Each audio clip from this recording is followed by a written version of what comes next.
Doctor صاحب ابھی آپ اپنے حالات زندگی بتا رہے تھے، اس میں آپ نے اپنے ذریعہ معاش کا کوئی ذکر نہیں کیا.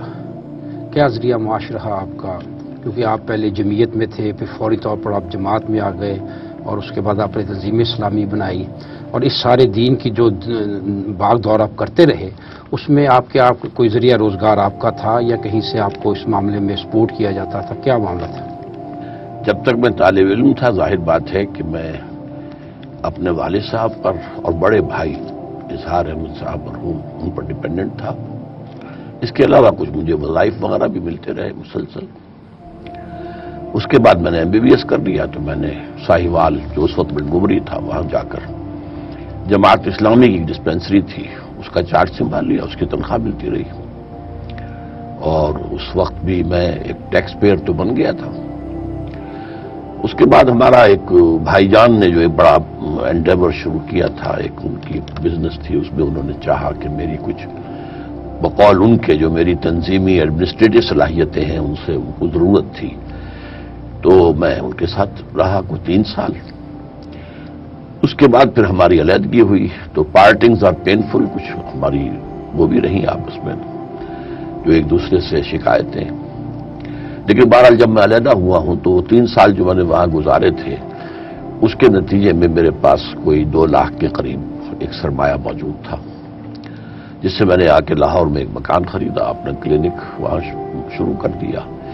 ایک یہ کہ مکتبہ خدام القرآن بلکہ دارالاشاعت الاسلامیہ کے نام سے ایک پبلشنگ ادارہ شروع کر دیا.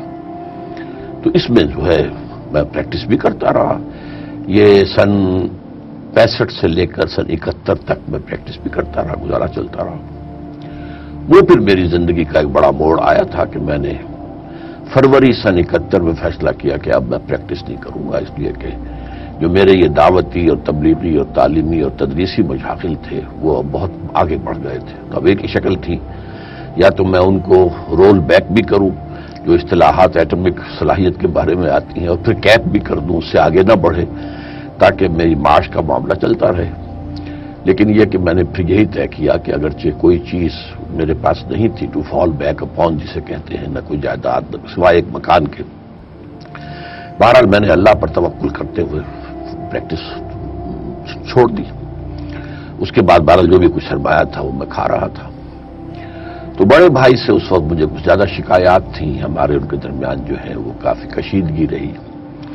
چھوٹے سے بھی اقتدار مرحوم سے بھی شروع میں کشیدگی تھی. تو میرے پاس میرے بھائیوں میں سے بھی اس وقت کوئی سپورٹر نہیں تھا.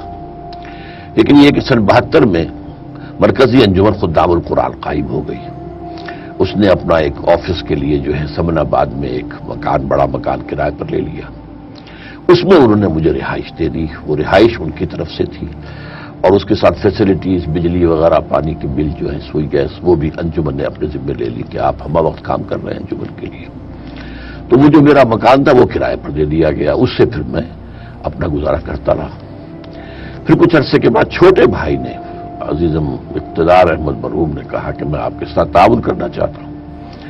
میں نے ان سے کہا کہ اگر تو صرف بھائی ہونے کے ناطے تعاون کرنا چاہتے تو مجھے قبول نہیں ہے، اور اگر تمہیں میرے مشن سے دلچسپی ہے، اس میں حصہ لینا چاہتے ہو تو ٹھیک ہے، سراخوں پر. ان کا میں مشن میں شریک ہوں، انجمن میں بھی شریک ہو گئے، اس میں مؤسسین میں. اس کے بعد کچھ عرصے بعد تنظیم قائم، اس میں بھی شریک ہو گئے. تو وہ مجھے کچھ سپورٹ کرتے رہے. انہوں نے اپنی ایک فیکٹری تھی ملتان میں، اس میں میرے بھی حصہ ڈال دیا. میں نے کوئی پیمنٹ نہیں کی، بس اپنے طور پہ حصہ ڈال دیا. اس سے مجھے وہ کچھ ماہانہ دیتے رہے. لیکن جب تنظیم اسلامی قائم ہوئی تو میں نے اس کاروبار سے پھر اپنا تعلق جو ہے بالکل منقطع کرنا لازمی سمجھا. اس لیے ظاہر بات ہے کنسٹرکشن بزنس میں یا کسی بھی بزنس میں اکاؤنٹس وغیرہ کے معاملات جو ہیں وہ صحیح نہیں ہوتے، اور ٹیکس وغیرہ کے معاملات میں کوئی نہ کوئی جو ہے کمی بیشی ہوتی ہے. تو میں نے کہا کہ اب تنظیم کے امیر کی حیثیت سے یا داعی کی حیثیت سے میرا کسی ایسے کاروبار سے تعلق درست نہیں ہے. تو پھر میں نے جو انجمن کا مرکز بن گیا یہ قرآن اکیڈمی، تو میں یہاں منتقل ہو گیا. اور یہاں پر بھی مجھے وہ سہولتیں حاصل ہوئی، مکان، کرایہ، جو بجلی، پانی، گیس کے بل، ٹیلی فون، یہ ساری سہولتیں حاصل تھیں. باقی یہ کہ دال روٹی کا بندوبست اللہ کرتا رہا. پھر میں نے، لیکن انجمن یا تنظیم آپ کو کوئی پے کرتی؟ انجمن سے کوئی ایک پیسہ میں نے نہیں لیا کیش میں، لیکن یہ جو سپورٹ تھی کہ میں ان کی پریمیسز میں رہتا تھا اور ان کی جو سہولیات ہیں وہ مجھے اویلیبل تھی، تو یہ تو انجمن کا ہے. اور میرا جو بھی کیسٹ تھے، ویڈیوز تھے، میری کتابیں تھیں، وہ سب انجمن کی ملکیت تھی. اس میں سے کوئی ایک پیسے کی رائلٹی کبھی آج تک میں نے نہیں لی. تنظیم سے میں نے کبھی ایک پیسہ بھی نہیں لیا آج تک. بہرحال اس کے بعد پھر میں نے یہ کیا کہ وہ مکان جو ہے اپنا، جو کرشن نگر میں تھا، جو میں نے خریدا تھا، وہ بیچ دیا. وہ میں نے لیا تھا 55,000 کا، مجھے مل گیا اس کے 6 لاکھ. تو اس سے پھر میں نے یہاں ایک پلاٹ بھی، جو برادر مقتدار احمد صاحب نے، جب پھر میں نے ان کی کمپنی چھوڑی تو جو میرے شیئرز تھے اس کے پیسے مجھے دے دیے. تو اس سے ایک پلاٹ خریدا میں نے یہاں، اور پلاٹ خرید کے اس کے چھوٹے سے 4 یہ کوارٹر بنا دیے ہیں اپنے 4 بیٹوں کے لیے. اور پھر یہ کہ اس کے بعد دال روٹی جو ہے وہ بیٹوں کے حوالے سے چلتی رہی.